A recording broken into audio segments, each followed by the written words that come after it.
Food waste adalah makanan olahan yang siap dikonsumsi namun dibuang.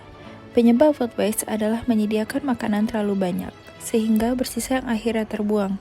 Membeli makanan yang tidak disukai, akhirnya terbuang, serta makanan olahan yang telah kadaluarsa. Jika ditinjau secara global, sebanyak 1,3 miliar ton makanan terbuang setiap tahunnya. Ini berarti sekitar sepertiga dari semua makanan yang diproduksi untuk konsumsi manusia dan menghasilkan sekitar 8% dari emisi gas rumah kaca dunia. Indonesia sendiri merupakan salah satu negara penghasil sampah makanan food loss dan food waste terbesar di dunia, selain Arab Saudi dan Amerika Serikat. Menurut kajian Bappenas, sampah makanan terbuang di Indonesia pada tahun 2000 hingga 2019 mencapai 23-48 juta ton per tahun atau setara 115-184 kg per kapita setiap tahunnya. Kemudian, berdasarkan data Kementerian Lingkungan Hidup dan Kehutanan KLHK pada tahun 2021, di antara semua jenis sampah yang dibuang, sampah sisa makanan menjadi komposisi sampah yang paling banyak, yaitu sebesar 29,1% dari total sampah.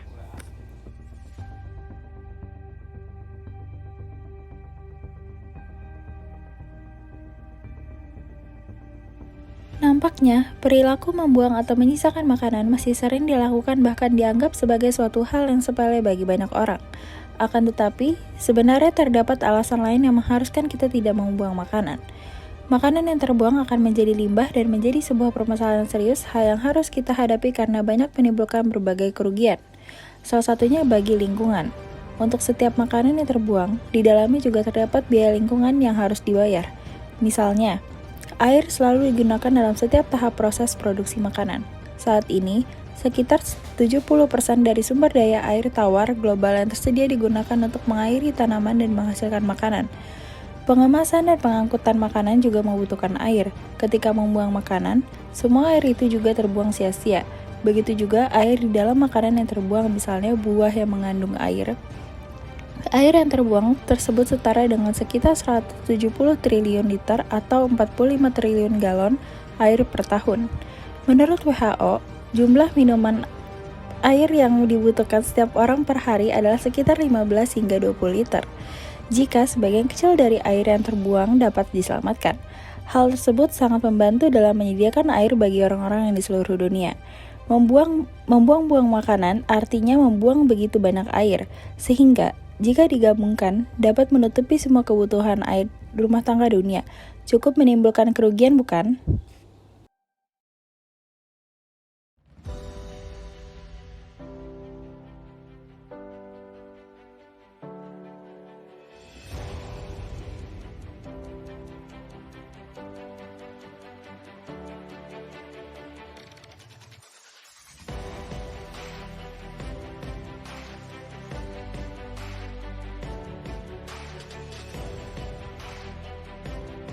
Industri makanan dan minuman memang selalu menarik untuk dibahas. Selain prospek dan eksistensi yang terus berkembang, industri ini menawarkan aspek layanan yang dibutuhkan oleh banyak orang di dunia.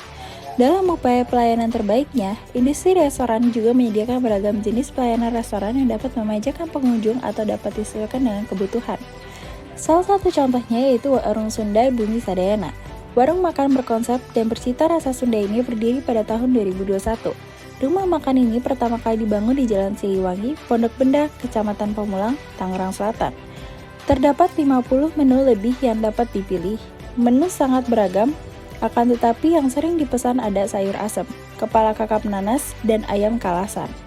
Titik menariknya restoran ini yaitu pengunjung dapat mengambil beberapa menu secara gratis dan dapat menambah sepuasnya, seperti sayur asam, sambal, lalapan, hingga pisang untuk cuci mulut secara gratis.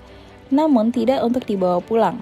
Ditambah lagi dengan penawaran harga yang cukup terjangkau untuk setiap menunya, di antara 15 ribuan hingga 50 ribuan.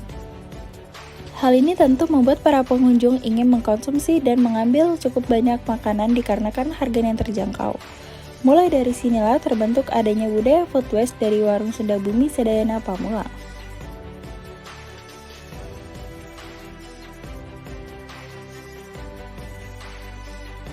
Nama aku Rahma. Aku sih kuliah ya, sering sih paling itu kalau lagi makan sama keluarga tuh kayak makannya kan pesen banyak gitu kan.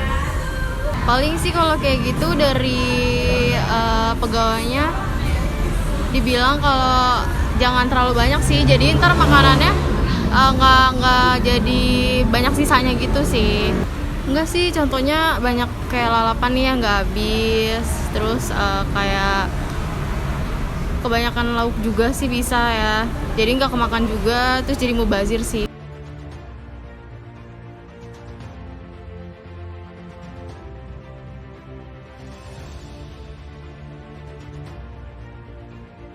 Berbeda dengan warung Sunda Bumi Sadayana, warung Tegal di Indonesia cukup bertolak belakang. Hidangan-hidangan di warteg pada umumnya bersifat sederhana dan tidak memerlukan peralatan dapur yang sangat lengkap. Nasi goreng dan mie instan hampir selalu dapat ditemui. Demikian pula makanan ringan seperti pisang goreng, minuman seperti kopi, teh, dan minuman ringan. Beberapa warung Tegal khusus menghidangkan beberapa jenis makanan seperti sate Tegal, gulai dan minuman khas Tegal teh poci. Selain itu, warteg juga terkenal dengan menjajakan nasi ponggol, yaitu hidangan makanan nasi putih dengan lauk makanan sambal, tahu, dan tempe yang dibungkus dengan daun pisang. Berbagai makanan tersebut disajikan dalam keadaan siap makan dan matang, sehingga para pengunjung tidak akan menunggu lama untuk makanan pesanannya. Akan tetapi, ada perbedaan signifikan dari warteg dan juga warung makanan prasmanan sebelumnya, di mana beberapa warteg ini beroperasi 24 jam. Sehingga makanan akan dihabiskan dan baru akan dimasak lagi jika terlihat sudah harus disediakan kembali.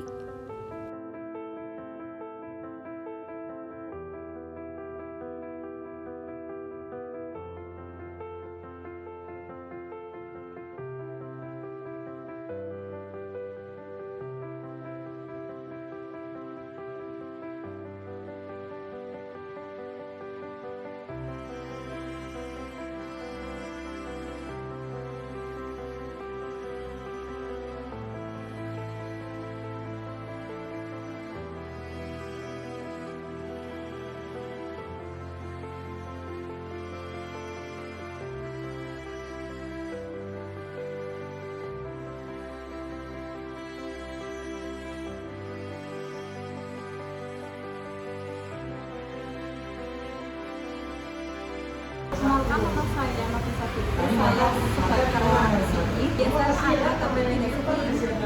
Paling diurangkan bisa masih layak dan dibuang sudah tidak layak. Biasanya sih saya selalu bungkus sisanya. Kadang saya tanya apa tidak kebanyakan namanya. Karena kan masakannya saya enak ya, habisan habis. Paling kalau dari saya bakal masak sesuai dengan satu hari dua. Dan kalau untuk pengunjung saya tawarkan porsi nasinya 1 atau setengah agar tetap berdua. Tugas kita bersama, berkomitmen antara pemerintah, swasta, dan masyarakat untuk menurunkan angka kehilangan pangan, menurunkan angka food loss dan food waste, salah satu usaha untuk mengurangi kerawanan pangan dan meningkatkan ketahanan pangan masyarakat. Strategi anti food waste yakni melakukan kampanye dan edukasi kepada konsumen, melakukan fasilitasi penyaluran pangan yang tidak terjual di restoran, mengatur porsi konsumsi pangan dengan bijak sesuai kebutuhan.